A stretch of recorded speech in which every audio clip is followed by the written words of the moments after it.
Russia, October 1917. From Petrograd, a shock wave pulsed and widened through all this vast land, which had once been an empire. The billows beat in every quarter of the world. Let everyone remember that in this war there are no reverses of the Russians, of the English, or of the French alone, and that success or failure is one and the same thing for all. The fervent hopes once expressed by a Russian politician now, in the winter of 1917, struck an ominous note. In the east, a spectre more alarming than all the shapes of death itself had appeared upon the battlefield, a spectre that had long haunted the war leaders' minds. For here was the most dreaded casualty of all, the will to war itself. Russia could go on no longer. Hindenburg said, "Hitherto, the unwieldy Russian colossus had hung over the whole European and Asiatic world like a nightmare. Time and time again, her efforts had produced considerable crises for us." Tannenberg, August 1914. The enemy losses were extremely heavy, but our high command believed themselves compelled prematurely to draw away to the east strong forces from the west, where they were trying to secure a rapid decision.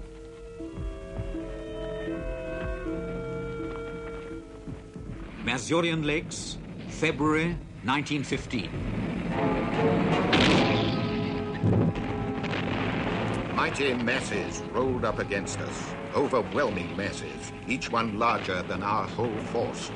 But German resolution bore this load, and Russian blood flowed in streams.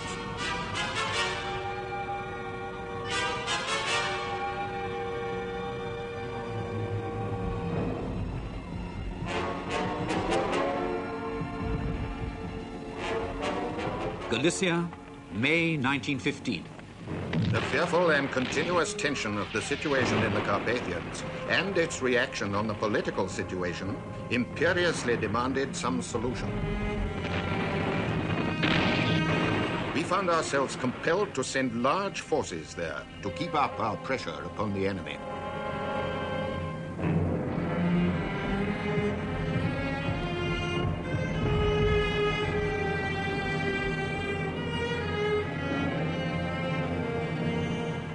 Gorlice Tarnov, 1915. There was something unsatisfactory about the encounters of this year. The Russian bear had escaped our clutches, bleeding, no doubt, from more than one wound, but still not stricken to death. Would he have enough life force left to make things difficult for us again? Her casualties had been the highest of all the combatant nations. No one knows the figures, 5 or 8 millions.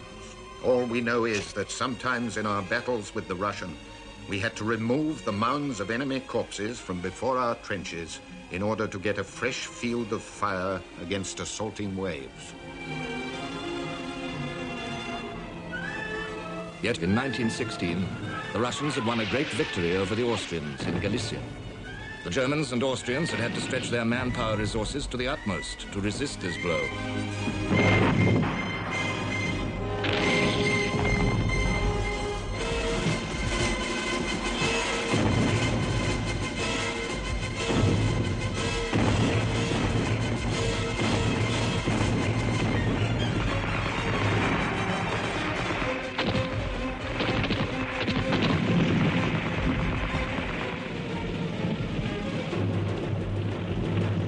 In January 1917, an Allied delegation arrived in Russia to develop efficiency for the planned offensive of that year. The British military attaché in Russia wrote, "The prospects for the 1917 campaign were brighter than they'd been in 1916. The Russian infantry was tired, but less tired than it had been 12 months earlier.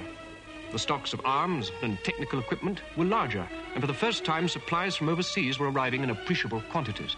In fact, desertions from the front ran into hundreds of thousands. Russia had lost at least as many dead as the British and French put together. She had suffered literally beyond endurance. She had reached her limit. Her soldiers, once so brave, had had enough. Now they were getting out of the trenches to fraternize with the Germans, man to man.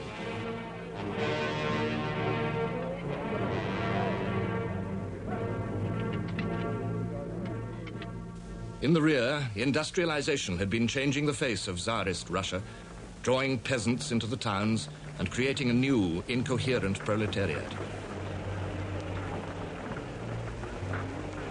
The economy functioned in a welter of administrative confusion. But committees set up to organize production and supply after the appalling breakdowns of the early days of the war had begun to have some effect. By the end of 1916, great improvements had been achieved. Patriotic spirit ran high. Victory over the Germans was the simple aim of most of the population.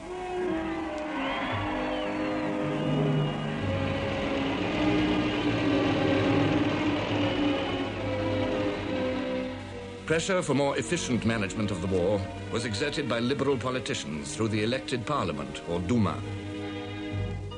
But Tsar Nicholas II had no use for constitutional government. At his coronation, he said, I shall maintain the principle of autocracy just as firmly and unflinchingly as it was preserved by my dead father. But Nicholas II was gentler, weaker than his father. Lloyd George, the British Prime Minister, wrote, he would never have been chosen by any responsible board of directors to manage any business of any magnitude, and certainly not a business confronted with a serious emergency. He was a devoted family man, deeply fond of his son, the Tsarevich, who suffered from hemophilia, a blood disease which made every scratch dangerous.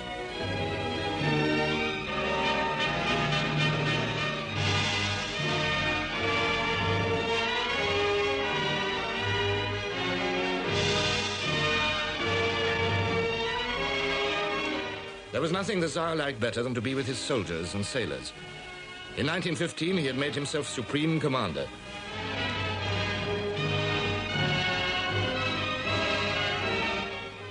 He loved the simple link, as he saw it, that bound him to his wider family, the 170 million people of Russia. Emotional loyalty to a paternal Tsar and the mystery of their religion were the simple guiding principles of their lives.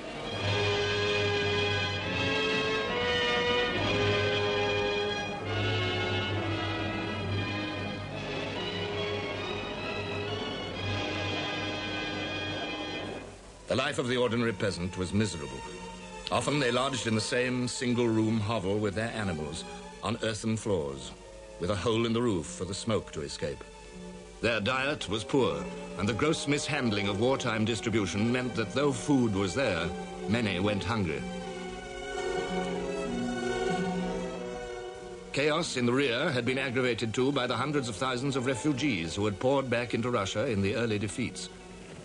A British member of Parliament observed their misery. Serried ranks of emaciated, huddled humanity, brutalized by their abject surroundings, corroded by disease.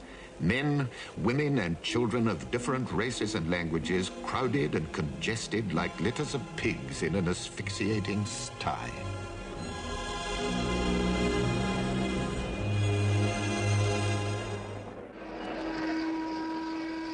In the towns and factories, too, there was misery.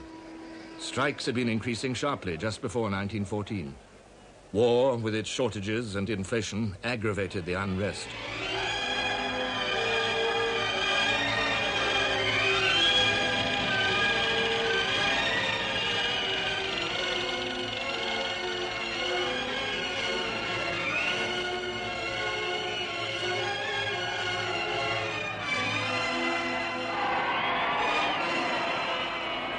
The Tsar himself left affairs more and more to the Tsarina, a German-born but English-educated niece of Queen Victoria.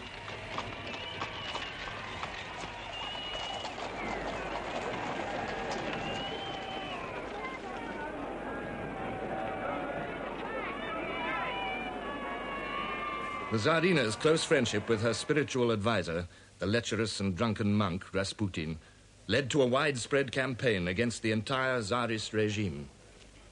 In the public mind, this relationship assumed vast dimensions. It became the symbol of all Russia's ills. The murder of Rasputin was hailed as an act of the highest patriotism.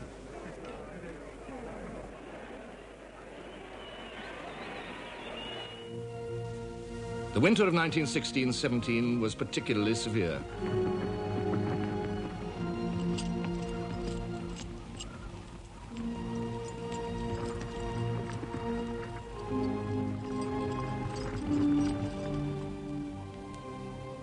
Fuel was short, food queues lengthened.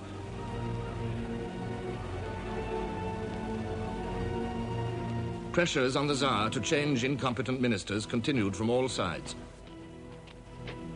His own cousin wrote to him, "The question is, shall Russia be a great state, free and capable of developing strong, or shall she submit to the iron German fist?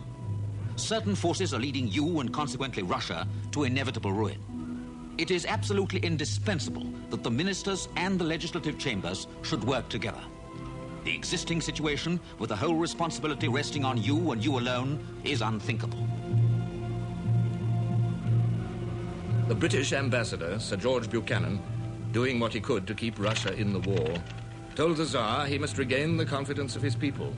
The Tsar replied, "Do you mean that I am to regain the confidence of my people, or that they are to regain my confidence?" Suddenly, in the early days of March 1917, frustration in the Petrograd food queues spilled over into revolt. People came out to protest, found many others there, and took courage. For the first time, there was doubt about the troops.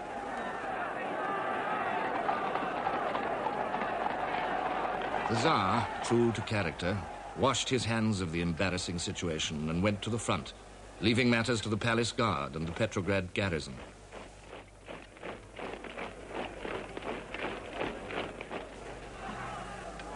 Now, turbulent forces suddenly broke the surface of Russian life. The French ambassador watched from the safety of his room. I heard a strange and prolonged din which seemed to come from the Alexander Bridge.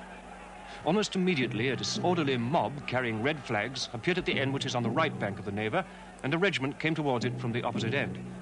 It looked as though there would be a violent collision, but on the contrary, the two bodies coalesced. The army was fraternizing with the revolt. The vast Petrograd garrison of some 200,000 men was not typical of the army as a whole. It consisted of raw recruits, war-weary reserves, convalescents, and even punishment battalions. Many deserters from the front had drifted to the capital's streets. Before long, the whole garrison had joined the mob. In a desperate move to get the Tsar to introduce the necessary reforms, the president of the Duma, Rodzianko, sent him a telegram. The Tsar received it at his headquarters. This fat Rodzianko has sent me some nonsense to which I will not even reply. Nothing could stop the sudden upsurge against the monarchy, symbol of the country's sufferings. Within days, the Tsar was forced to abdicate, and a 300-year-old dynasty came crashing to the ground.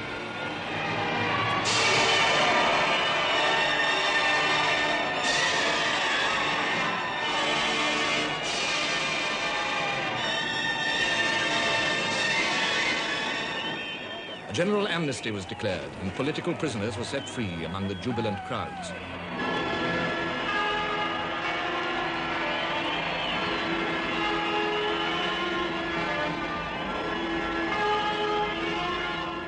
The Tsar's unpopular ministers were arrested.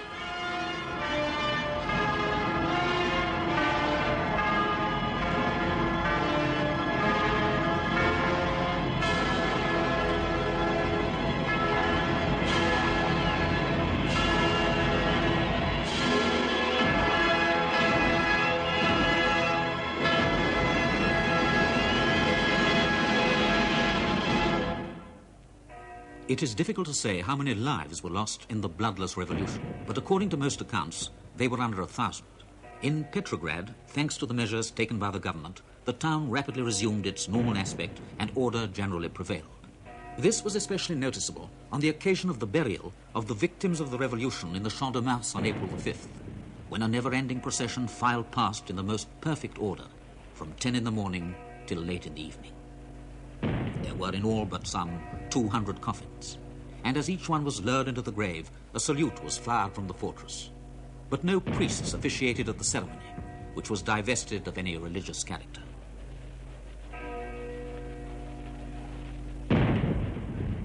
Somewhat dazed with the success of the revolution, Russia had to face the bleak task of deciding where she would go. The rising in the streets had been against something.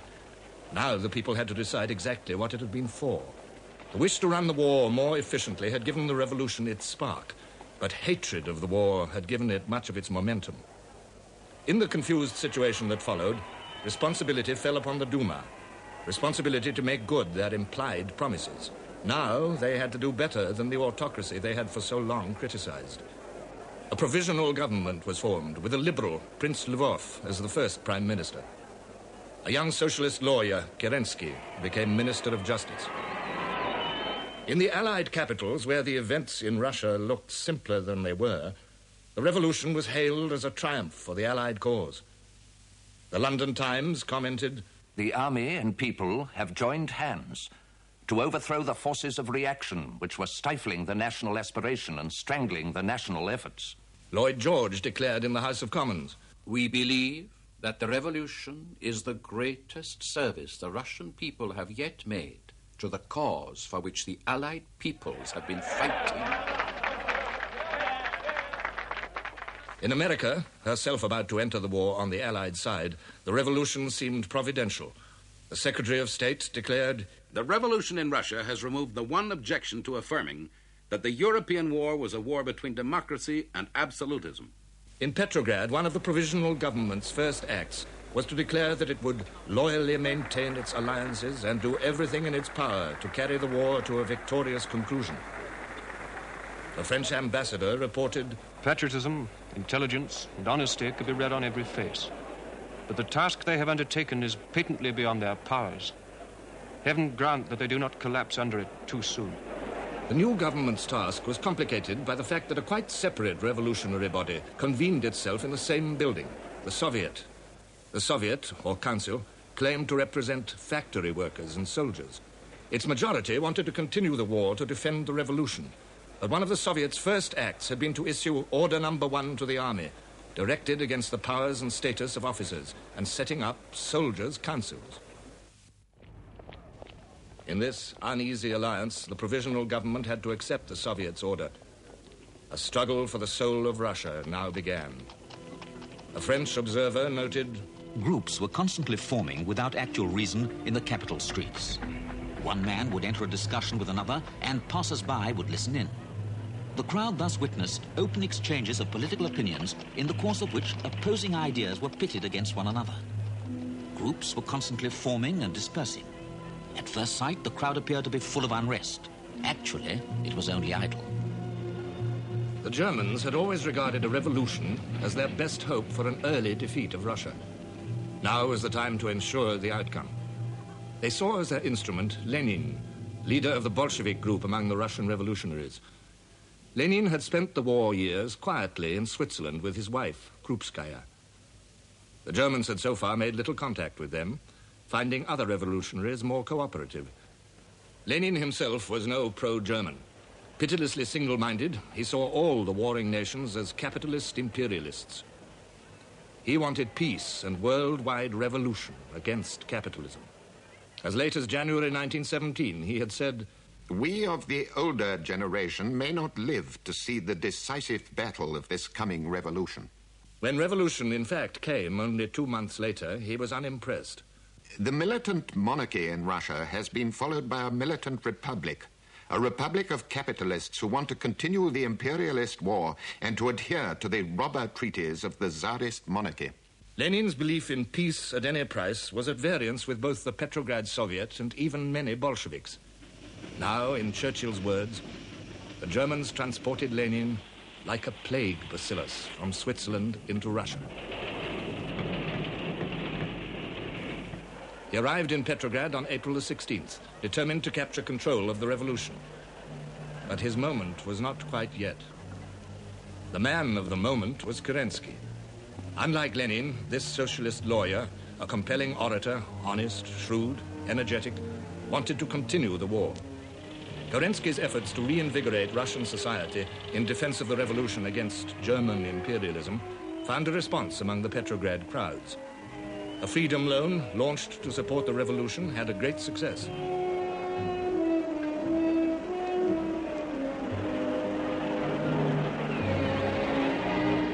Patriotic fellow socialists from Allied countries, like the French socialist minister Albert Thomas, were welcomed on goodwill visits to cement Allied solidarity.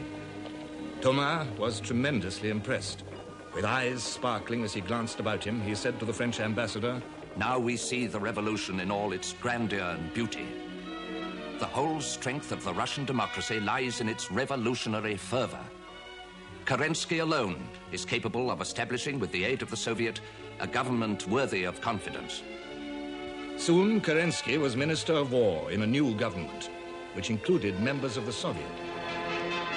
And with dynamic confidence, he went ahead with his plans for the Russian army's summer campaign. As in 1916, it was to take place in Galicia. But in the army, the virus of revolution had spread. The cracks in discipline were widening. An English observer wrote, Desertion had set in wholesale. In very few cases did the men leave the front trenches, but as soon as they were moved into the reserve, they decamped in a body.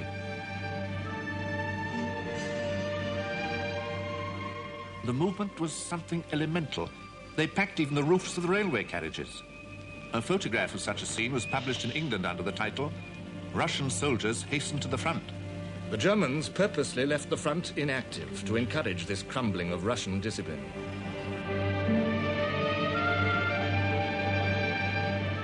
General Brusilov, victor of last year's campaign, had to spend hours arguing with soldiers, delegates and committees who had their own strategic ideas.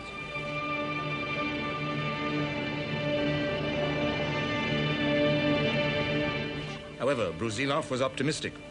So was Kerensky, who issued the order of the day. I call on the army, fortified by the strength and spirit of the revolution, to take the offensive. Kerensky's offensive was launched on July the 1st.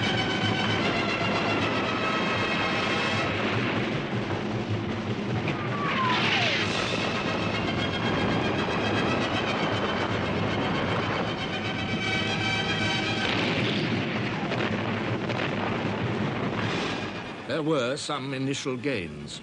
The provisional government issued an intoxicating communique.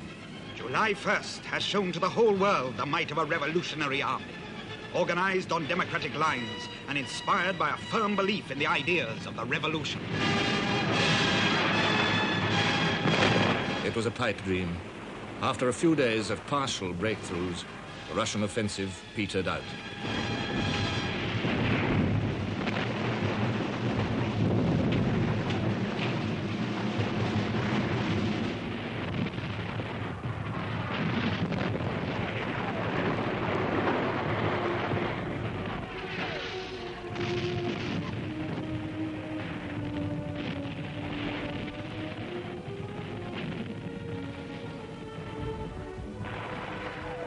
The British military attaché reported, They had lost many of their officers and had no incentive to further effort.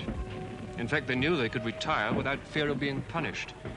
As a Russian artillery general expressed it, they felt lonely out in front and went back to their dugouts to sleep. Then the Germans and Austrians counterattacked. The rout of the Russian army was overwhelming.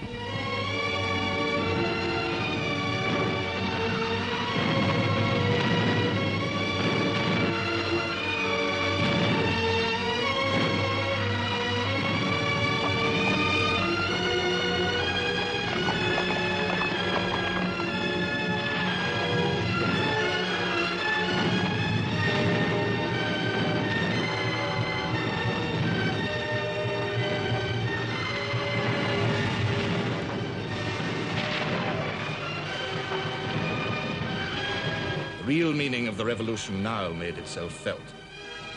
It had meant a breakdown not just of the Tsarist regime, but of Russia herself. Solitary, helpless, and dismayed, the individual Russian was looking for direction. This was a chaos which anyone might exploit, provided he was ruthless and single-minded enough. Lenin was such a man. He attacked the provisional government continually, and when the news of the disasters at the front reached Petrograd, it seemed that his moment had come. Crowds poured into the streets, calling for peace, bread, and freedom, and for the overthrow of the provisional government. To foment an armed uprising, the Bolsheviks called in the sailors from the naval base at Kronstadt. Everything now depended on the loyalty of the army. An observer wrote, Looking onto the square, I saw an endless multitude packing the entire space as far as the eye could reach. A mass of placards and banners with the Bolshevik slogans rose above the crowd. In the left-hand corner of the square, the black, ugly masses of armored cars loomed up. A French correspondent reported, Suddenly, a shot rang out. Whence had it come from? By whom and against whom had it been fired? Nobody seemed to know. But it was immediately followed by other shots, which soon increased to a wild fusillade, dominated by the sinister rattle of the machine guns. The bullets whizzed through the wildly fleeing crowd. the army stood by the provisional government. And when it was announced that the Bolsheviks had been receiving funds from German sources, Lenin had to flee to Finland on a forged passport. Other Bolsheviks, including Trotsky, were briefly arrested.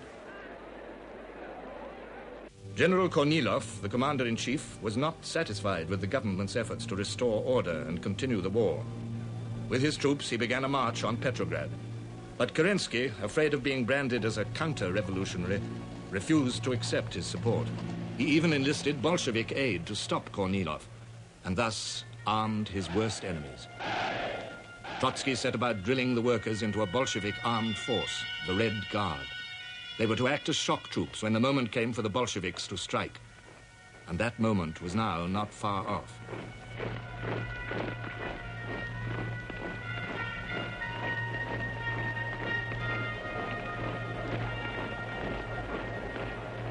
The Germans did their best to hasten it. They launched an offensive in the north towards Petrograd, turning the Russian flank above Riga by an amphibious landing on an island in the Gulf of Finland. Hindenburg described the operation as the one completely successful enterprise on either side in which an army and a fleet cooperated. The execution of our plans was rendered so doubtful by bad weather at the outset that we were already thinking of disembarking the troops on board. The arrival of better weather then enabled us to proceed with the venture. From that point, everything went like clockwork.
We succeeded in possessing ourselves of Urzel and the neighboring islands.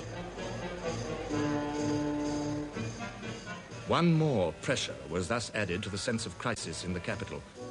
In Petrograd and at the front, Bolshevik agitators worked tirelessly. Soldiers, do not trust these wolves in sheep's clothing. They call you to fresh slaughter. Well, follow them if you like. Let them pave the path for the return of the bloody Tsar with your corpses. Let your orphans, your widows and children, deserted by all, pass again into slavery, hunger, beggary and disease. The Bolshevik following multiplied. Lenin himself returned secretly to supervise the insurrection. On November the 7th, in a superb stroke of political bluff, Trotsky simply proclaimed that the provisional government had fallen and that all power belonged to the Soviet. 20,000 Red Guards appeared on the streets.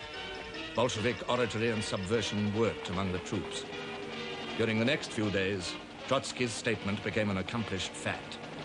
The Bolsheviks besieged the Winter Palace, where the provisional government was protected only by a handful of officer cadets and a women's battalion.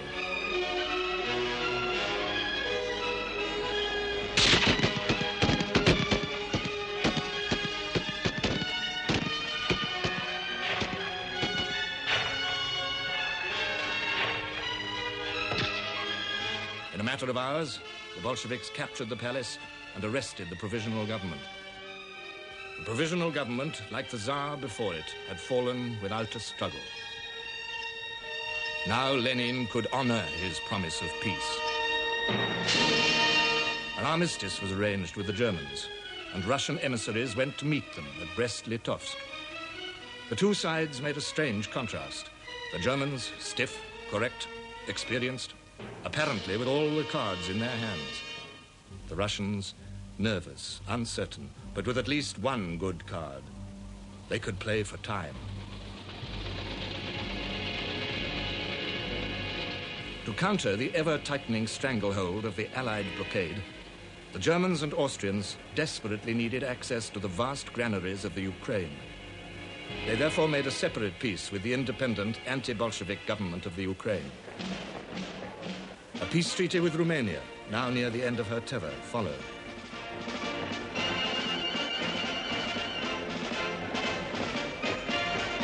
But there was no peace with Russia. The endless Bolshevik delaying tactics enraged the Germans. They resumed their advance into Russia. The Russian army made no attempt to stop them. Instead, it fell back in a rabble. War is dead in the hearts of men, noted an American observer. The Bolsheviks were forced to accept the harshest terms of peace. The Eastern Front was finished.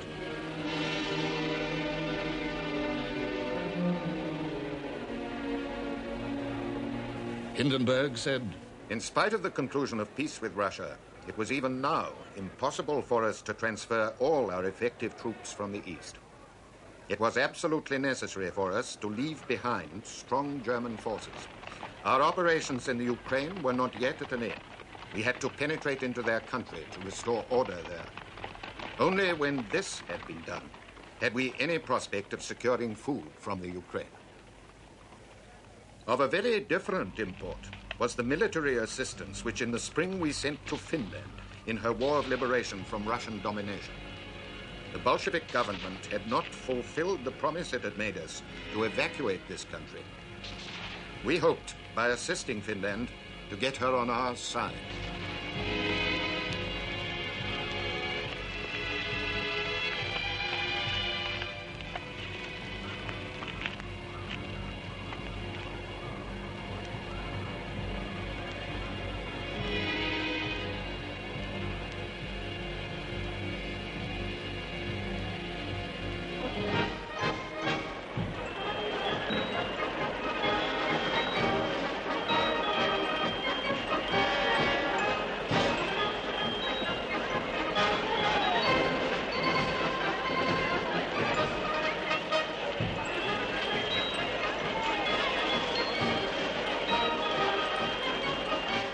The rest of our fighting troops, which still remained in the east, formed the source from which our western armies could be reinforced.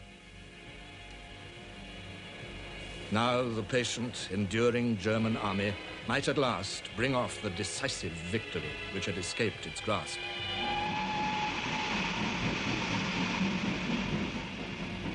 The troop trains rumbled across Europe, bearing division after division from east to west. Every click of their wheels echoed the ticking away of precious time. For Germany, it was now or never.